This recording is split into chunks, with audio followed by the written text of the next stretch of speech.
In 1968, a young woman named Iris attended the grand opening of the Sky View restaurant with her fiancé, Paul. During the celebration, Paul proposed, sliding a ring onto her finger. But just as he did, Iris saw something chilling. A boy above tossed a coin, which eerily sailed into a ventilation shaft as if guided by death itself. The coin jammed the fan, stopping it cold. Inside, guests danced, unaware that the glass floor beneath them was beginning to crack. As Iris and Paul moved toward the center, the metal support beams beneath gave way. Bolts popped loose. Suddenly, the fan blade snapped, striking a gas pipe. Gas hissed into the air as the floor cracked wider. Without warning, Paul plunged through a broken section. One by one, people began to fall, clinging to whatever they could. Paul managed to grip a sheet of reinforced glass. Iris screamed, reaching out, but he slipped through her fingers and disappeared into the chaos. Then, a woman on fire stumbled into the gas leak, triggering a massive explosion. Flames swept across the room. Iris barely escaped. Staff screamed for everyone to evacuate. The boy who tossed the coin led the charge toward the emergency exit, but the walkway collapsed, killing everyone who stepped on it. Miraculously, the boy survived. In a panic, survivors rushed the elevator. Pushing and shoving broke out. An elderly man shoved Iris aside but got caught in the elevator doors and was crushed when it malfunctioned. Iris tried to find another way out, but the stress affected her pregnancy. She noticed the floor shifting and the ceiling cracking above. Sensing the danger, Iris climbed to safety as others slid down the split floor, crashing onto the glass below. One woman, thinking she'd survived, looked up just as a piano teetered from above. Death dropped another coin, sending the piano crashing down on her. The boy smirked until the piano flattened in two. Iris, heartbroken over Paul, spotted another child in danger. Without hesitation, she rushed to help. Just then, the building began to collapse. At the last second, Iris grabbed onto a beam, but what saved her wasn't her own grip. Paul's engagement ring had caught on a steel rod, holding her up. That fragile lifeline gave out. Iris plummeted into the fire. Decades later, Stephanie jolted awake in class, haunted by the same nightmare she'd had for 2 months. A woman named Iris, her grandmother's name, always appeared. But Stephanie had never met her and wasn't sure she was even alive. She told her roommate, who urged her to visit home and learn more. When Stephanie asked her father, Marty, about Iris, he smiled uneasily and dodged the question. Just then, her younger brother Charlie mentioned visiting their cousins, and Stephanie decided to go with him. Before they left, Marty warned them not to mention Iris, which only deepened her curiosity. Who was Iris really? And if she wasn't dead, what had happened? At their cousin's home, Stephanie directly questioned their Uncle Howard about her mom, Darlene. He tried to deflect, but when Stephanie brought up the Sky View restaurant, the place from Hoods, they finally admitted the truth is Iris wasn't dead. But she had suffered a severe mental breakdown. To the family, she might as well have been. Stephanie was determined to speak with Iris herself, hoping that hearing the truth might end her recurring nightmares. But Howard, clearly agitated, told her what happened years ago. After their father died, Iris mentally broke down. She became paranoid, locking the kids indoors and forbidding them from going to school, convinced something terrible would happen to them. Eventually, the police stepped in and took Iris away. Even after that, Iris remained obsessed. She kept track of Howard and Brenda while they were in foster care. But when the couple had their own children, Eric, Julia, and Bobby, Iris started sending disturbing letters. The envelopes were filled with grim warnings and horrifying photos of corpses. Fearing for their safety, they cut off all contact and moved away. Stephanie asked to see the letters, but Howard refused. Later, Brenda quietly revealed where they were hidden. Stephanie found the box and was stunned. One of the women in the photos matched the one from her dreams. That meant the visions were likely real. Determined to learn the truth, Stephanie drove to the address listed on one of the letters. It led her to a remote cabin in the mountains. She spoke through the intercom, and Iris answered, immediately urging her to leave. But when Stephanie revealed she was her granddaughter, Iris hesitated, then demanded she empty her pockets. Only then did the heavy metal door open. Sight, bizarre traps, spikes on the ceiling, and improvised defenses everywhere. Iris explained they were necessary precautions against unseen forces. As Stephanie moved carefully through the strange home, Iris nervously told her to shut the door quickly. Suddenly, something clattered outside, a fire extinguisher, but Iris warned her not to touch anything. Everything could be deadly. When they finally sat down, Iris smiled at the sight of her granddaughter. She asked about Darlene, Stephanie's mother. Stephanie explained they'd been separated since she was 10 and hadn't heard from her since. Then she brought up the nightmare. Iris leaned in and told her it wasn't just a dream. She had once seen the future. Decades ago, while standing with Paul on a high rooftop, she watched a woman's hat blow away. A boy tried to throw a coin, but security stopped him. Still, he insisted. That was the moment Iris knew disaster was about to strike. Just as Paul was about to propose, she snatched the coin from the boy, preventing the chain reaction that would have led to collapse. She ran downstairs, grabbed a flaming pot, barged into the ballroom, and warned everyone to check the floor. Some doubted her, but others noticed the cracks forming beneath them. That night, many lives were saved. The building didn't collapse, and the restaurant closed soon after. but Iris believed she had interfered with Death's design. Years later, Death returned, and everyone who survived that night, including Paul, eventually died. Since then, Iris had been able to sense Death's presence and spent her life preventing other tragedies. Now, she was dying of cancer. As they talked, Death silently made its move. A magnifying glass caught the sunlight, redirecting it to a rope near a metal tray. Smoke began to rise. Iris realized Stephanie's dreams weren't random. She might have inherited the same gift. Feeling uneasy, Iris scanned the room and spotted the deadly setup just in time. She knocked the magnifying glass aside. Death had counted on Iris being distracted by her granddaughter, but Iris was still sharp. She insisted Stephanie stay and learn how to protect herself. Outside, it was no longer safe. Iris hadn't stepped out in 20 years. But Stephanie didn't believe any of it. She insisted on going back to school. Iris warned that Death was coming for their family, but Stephanie dismissed it as fantasy. As she reached the door, Iris handed her a book, begging her to take it. It held everything she needed to know. Just before Stephanie could leave, Iris had another vision, a compass, a gust of wind, trigger objects. She realized that stepping outside now would be fatal. Still, she took the risk for Stephanie's sake. Iris opened the door, tossed the book to her granddaughter, and the moment she did, a strong wind slammed through. The compass tipped, hitting the fire extinguisher, and impaled Iris through the mouth. Now, Stephanie finally accepted that Iris was truly gone. At the funeral, relatives gathered to mourn. She told her father and uncle that Iris warned Death was returning, but they didn't take her seriously.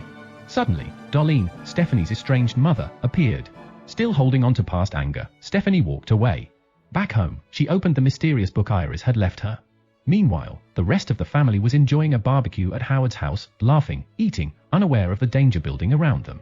Bobby accidentally shattered a glass. A shard mixed unnoticed into the ice. Eric then placed his drink dangerously close to a gas tank. Death had found its next opportunity. As everyone gathered to eat, they unknowingly used the ice with the hidden glass. Howard raised his glass, giving a heartfelt toast, saying Iris's passing reminded them to cherish the present. They clinked glasses and took sips, then Julia suddenly choked. Everyone panicked. But it turned out she just swallowed wrong. Crisis averted. For now, Stephanie was deep into Iris's book. One chapter talked about the coin incident and a barbecue. At the same time, outside, Eric fired up the grill. Bobby called Charlie to the trampoline, not seeing the sharp rake hidden underneath it. Stephanie suddenly dropped the book, her body filled with dread. A photo frame crashed to the floor, scattering glass. Then the camera lingered on Darlene's glass. Stephanie called her brother Charlie while rushing to Howard's house, but he didn't answer. The trampoline stitching was coming loose. On her way, Stephanie saw a warning sign, danger ahead. It was as if Death was taunting her. Back at the barbecue, the glass shard was now in Marty's drink, but he only took a small sip. Meanwhile, Howard stepped onto the trampoline, its surface about to give way. Luckily, Darlene spotted the rake just in time and pulled it out. But when Brenda tripped over a bottle, it hit a nearby switch. Below, pipes began rattling, the rake she had just removed slid out of the shed. Stephanie arrived. Death's setup was ready. Howard moved to greet her. Just then, Bobby's foot got stuck in the trampoline. Julia turned to help, her glass tilted, and a shard dropped. Howard stepped right on it, sharp pain shot through him. He lost his balance, and the rake landed onto a lawnmower. The mower roared to life, charged forward, slamming into Howard and killing him instantly. Another funeral followed. Back at home, Stephanie tore through Iris's books. She found a note. JB found someone who survived. She dug into the names. Iris and Paul's kids were Howard and Darlene. Their children, Eric, Julia, Bobby, Stephanie, and Charlie, were all blood relatives, all targets. She gathered the others and laid out the pattern. Iris had once stopped a mass tragedy at the Sky View restaurant, saving hundreds. Howard's family was being targeted first. Then it would be her family's turn. Since Marty and Brenda weren't blood relatives, they were probably safe. That meant the next in danger was Eric. But no one believed her. They thought she was paranoid or cursed. One by one, they walked away. Later, at work, Eric was alone. A ceiling fan spun near a chain, which caught his nose ring. Below him, disinfectant spilled onto the floor. The fan slowly reeled the chain tighter. Eric struggled. He couldn't free himself. He stood on his tiptoes, stretching higher. In the chaos, he bumped a nearby lamp. It tipped over and ignited the disinfectant instantly. Things went from bad to worse. Glass shattered on the counter as Eric screamed, struggling in panic. Just in time, he managed to yank the chain off, but as he fell, he knocked over more disinfectant. Seconds later, the entire shop exploded. Meanwhile, Stephanie was getting worried. Eric hadn't answered her calls all night. Grabbing Charlie, she rushed out to find him. They nearly got into a car accident on the way. Fortunately, Eric had survived, barely. He escaped the fire by ripping off his burning clothes. But that incident made Stephanie believe even more that Death was hunting them.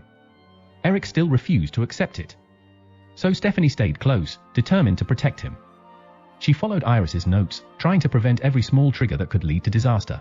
As a garbage truck passed, Stephanie warned Eric to stay back, but he joked around, making faces near it. Julia ignored them, put on her headphones, and ran on. Then the unthinkable happened. Julia got too close and was accidentally pulled into the garbage truck. They chased after it, horrified, but the driver, wearing headphones, didn't hear a thing. Stephanie jumped onto the truck and grabbed Julia's hand. But it was too late. The compactor crushed her. Only then did the rest of the family finally believe Stephanie. That's when Brenda revealed a shocking secret. Eric wasn't Howard's biological son. He was from her affair. That might explain why he survived. He wasn't part of Iris's bloodline. Which meant the next in danger was Bobby. Stephanie remembered the name William from Iris's notes. Darlene said she knew him. They rushed to the hospital to find him and realized he was the boy Iris saved all those years ago. William explained there were only two ways to cheat death: either kill someone in your place, or die and come back. He too was now sick, like Iris had been. He warned them not to interfere too much, because messing with Death's plan could make things worse. Still, Eric had an idea. If Bobby could die and be revived, maybe they could cheat death. Knowing Bobby was allergic to peanuts, Eric planned to trigger an allergic reaction, then bring him back. They bought peanuts from a vending machine, but the pack got stuck. Frustrated, they smashed the glass and even lifted the whole machine. Finally, they got the peanuts. Inside the next room, they accidentally triggered an MRI scanner. The magnetic force activated, pulling metal from everywhere. Eric's piercings were yanked toward the machine. A wheelchair behind him flew forward and crushed him into the scanner. Bobby, already reacting to the peanuts, couldn't help. He reached for Eric's EpiPen. Just then, a doctor opened the door, and a metal spring from the vending machine shot across the room and pierced straight through Bobby's skull. Stephanie, Darlene, and Charlie were devastated. They realized they couldn't stop death. But maybe, if they followed Iris's path, there was still a chance. The three of them drove deep into the mountains to Iris's old cabin. They didn't notice a coin fall from Iris's notebook. An old woman nearby picked it up. It was as if death was already waiting. Stephanie floored the gas and crashed the car straight into the cabin. She got pinned by the seatbelt. Now, death had set its sights on Darlene. If she could make it inside safely, the others might be spared. But no one saw the roof's short-circuited wires. Just as Darlene reached the cabin door, a massive explosion erupted. The car blew apart. Stephanie's body was thrown into a nearby pond. Charlie was trapped under wooden planks, injured. Darlene crawled over, freed him, and told him to save Stephanie. As soon as she spoke, a streetlight collapsed from above, crushing her. Charlie pulled Stephanie from the water. She was unconscious. Thankfully, he revived her just in time. They held each other, laughing in disbelief. Maybe this was what William meant by die and come back. But when they learned Darlene had died, Stephanie broke down. Only she and Charlie remained from Iris's bloodline. A week later, they visited Charlie's girlfriend's house.